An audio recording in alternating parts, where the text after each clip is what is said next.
ইসলামের ইতিহাসের প্রথম মসজিদটা ছিল আমাদের পেছনের এই মসজিদটা। এই মসজিদটার নাম মসজিদে কুবা। রাসূলুল্লাহ সাল্লাল্লাহু আলাইহি ওয়াসাল্লাম মক্কা থেকে যখন মদিনায় হিজরত করেন, হিজরতের পথে রাসূলুল্লাহ সাল্লাল্লাহু আলাইহি ওয়াসাল্লাম এই কুবাতেই বিশ্রাম নেন। কোনো কোনো বর্ণনা মতে এই জায়গায় আল্লাহ রাসূল সাল্লাল্লাহু আলাইহি ওয়াসাল্লাম 4 দিন বিশ্রাম নেন। সেই 4 দিনের মধ্যে আল্লাহ রাসূল সাল্লাল্লাহু আলাইহি ওয়াসাল্লাম এই মসজিদটা নির্মাণ করেন। এই মসজিদটা ছিল রাসূলুল্লাহ সাল্লাল্লাহু আলাইহি ওয়াসাল্লাম নির্মিত প্রথম মসজিদ। এজন্য বলা হয় থাকে ইসলামের ইতিহাসের প্রথম মসজিদটা মসজিদে কুবা। রাসূলুল্লাহ সাল্লাল্লাহু আলাইহি ওয়াসাল্লাম মসজিদে নববী নির্মাণের আগেও কিন্তু এই মসজিদটা নির্মাণ করেন।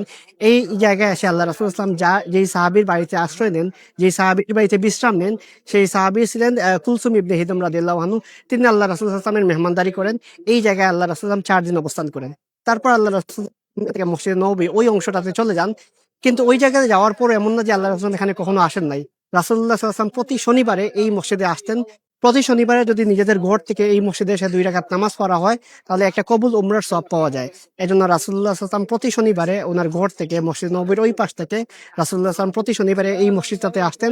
মসজিদে এসে 2 রাকাত নামাজ পড়তেন এবং নামাজ পড়ার পর আল্লাহ রাসূল সাল্লাল্লাহু আলাইহি ওয়াসাল্লাম দুপুরবেলা ওনার একজন আন্টি ছিলেন, ওনার একজন খালা ছিলেন, উম্মে হারাম বিনতে মিলহান রাদিয়াল্লাহু আনহা। সেই খালার বাড়িতে আল্লাহ রাসূল সাল্লাল্লাহু আলাইহি ওয়াসাল্লাম বিশ্রাম নিতেন। সেটা হচ্ছে এখান থেকে একটু পেছনে, ওই মসজিদে জুম্মা যে কি অবস্থা সেইখানে। কারণ আমরা এখানে বুঝতে পারলাম আল্লাহ রাসূল সাল্লাল্লাহু আলাইহি ওয়াসাল্লাম এর এই মসজিদটা একটা বিখ্যাত একটা মসজিদ। যেই মসজিদটা ছিল ইসলামের ইতিহাসের প্রথম মসজিদ। যেই মসজিদটা নিয়ে পবিত্র কোরআনের একটা আয়াত আছে, সূরা তাওবার 108 নম্বর আয়াত। সেই আয়াতে আল্লাহ সুবহানাহু ওয়া তাআলা এই মসজিদটার প্রশংসা করেন এবং রাসূলুল্লাহ সাল্লাল্লাহু আলাইহি ওয়াসাল্লামকে এই মসজিদে নামাজ পড়তে বলেন। এইখানে আরেকটা মসজিদ নির্মাণ করে মুনাফিকরা, তখন আল্লাহ সুবহানাহু ওয়া তাআলা বলেন ওই মুনাফিকদের মসজিদে না যেতে, এই মসজিদটাতে নামাজ পড়তে। তার মানে আমরা বুঝতে পারলাম এই মসজিদটা ইসলামের ইতিহাসে খুবই গুরুত্বপূর্ণ একটা মসজিদ। যেই মসজিদটাতে 2 রাকাত নামাজ পড়লে একটা কবুল উমরার সওয়াব পাওয়া যায়। রাসূলুল্লাহ সাল্লাল্লাহু আলাইহি ওয়াসাল্লাম সর্বপ্রথম মদিনায় আসার পথে এই মসজিদটা নির্মাণ করেন এবং উনার হাতে নির্মিত প্রথম মসজিদটা ছিল মসজিদে কুবা।